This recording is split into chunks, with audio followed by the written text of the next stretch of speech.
masakit yung emotion kasi nung tinanong ko. Wait, I got to be pretty because I got insulted. And I got disappointed for this certain person that I trusted the most. Nowadays, you can tell who's your enemy and who's your, best friends. Okay. I don't want to take it personally talaga kasi sakit naman ang biruin ng ganun. But then, I get disappointed so much. So, let's start. So first, we need to put moisturizer. So basically, get ready with me rin to. Pero I'm somehow sad lang sa part na to. Na kailangan ko itong gawin kasi sobrang humapa talaga yung tingin ko sa sarili ko after nang nangyari.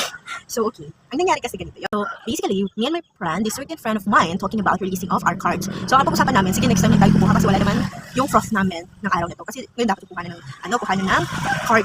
So yun, napag-usapan namin, sabay na lang kami kumuha. And then yun yung topic namin, that's our topic talaga from the beginning. Yun yung topic namin. And then, yun yung usapan namin. Yun yung topic namin talaga.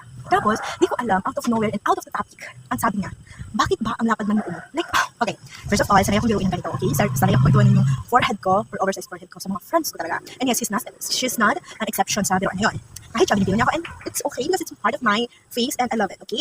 But then, super out of topic siya, na alam mo ba yung, kasi alam mo, binigit ko pa, ang second topic namin after that card releasing topic, ang topic ko naman sa kanya, sabi ko, alam mo ba, kanina pa ako nag-iyak dito kasi nga, si Justin Bieber, as a believer, is pumunta ng Coachella and she sang his old songs, ganon.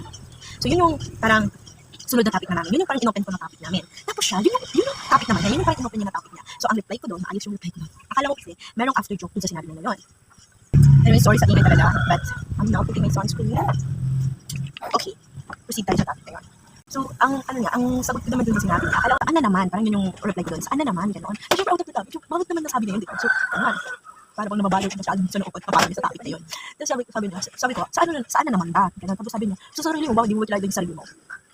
So, ang response ko naman dun, sinabi niya, sabi ko, nag-i-insulto ka ba? Like, in confront way, ganun yung sabi ko. Kasi, baget naman sabi yun, di ba? Mapatanong ka naman talaga bakit napasok yun sa topic, hindi naman yun pinag-uusapan ninyo.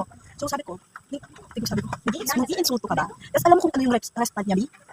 Anong response niya sa akin? Ha. Tapos sunod nung ha. Sobrang haba ng tawa niya na parang tawang-tawa siya. Yung sticker, yung emoji na parang ito. Or parang ganito, Bi? Parang a little bit. A little bit. Tapos sunod naman nun, ha. Yun. Parang may tawang-tawa talaga siya. Yun, dun makuha yung talaga yung pika ko. So, syempre, yung sticker, dating naman sa akin, syempre, konti, parang ganun, konti. So, di ba ang tanong ko na yung insulto ka ba? Ang response niya, konti. Ina mo. Kaya sobrang gulat kasi sinabi niya, hindi talaga nakapag-respond ng maayos, hindi ako nakapag-file. So, ang ginawa ko na lang, pinirestrict ko talaga. Like, as in, I banned her, and then talaga. I block her. No, not as in blocking. Kasi I love this person so much talaga. I truly trust her.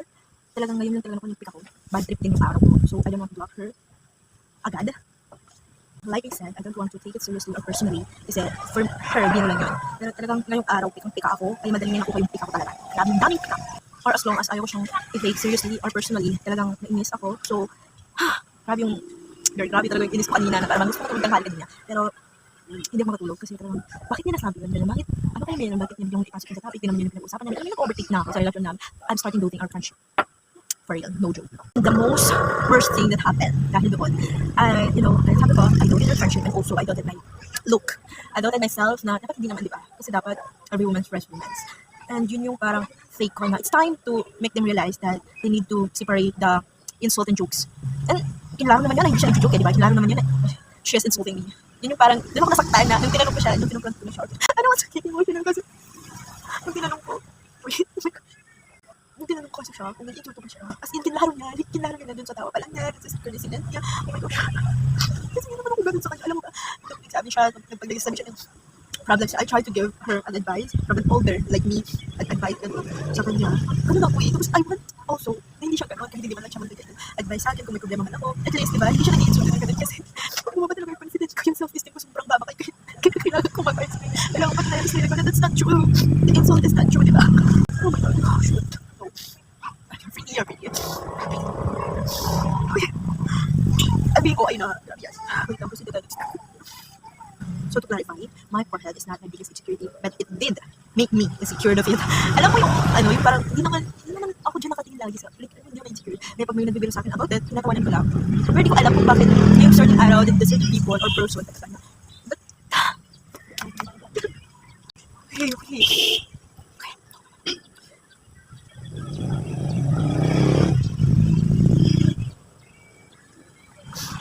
It mad me feel so ugly. At the same point. I'm so thankful that I didn't fire back and say the things or the bad things that I can say.